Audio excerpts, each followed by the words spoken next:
When you talk about walking into the second term, a little bit shocked by what you found, and now this is it. For this Trump administration, we think there are only going to be 2.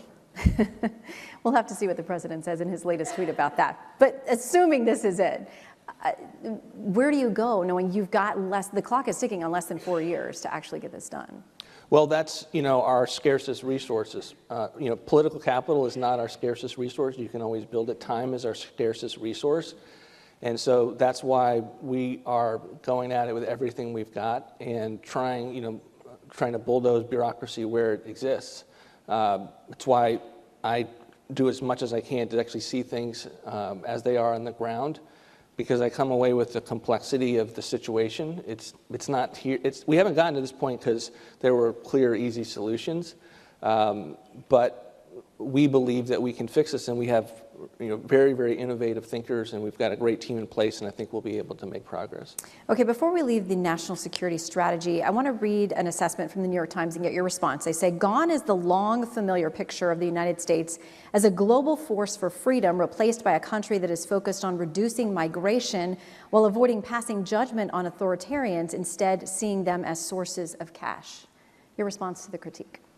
Well, I think it's an unfair and inaccurate critique. I mean, I think the notion that the president and this administration is not actively involved around the world to go after peace is wrong, and to use it with the strength that this country has built up.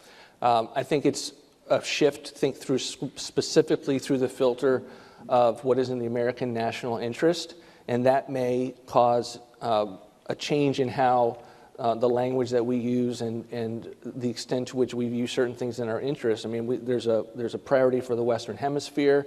It's not something that would have been foreign, quite frankly, to the first generation of our presidents. Very consistent with the Monroe Doctrine.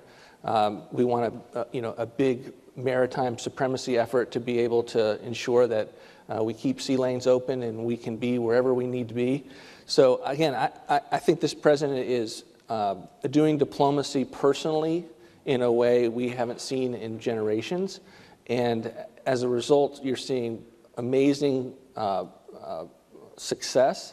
And we're going to have to continue to provide the strength, the peace, the strength that is the basis for the American projection of power.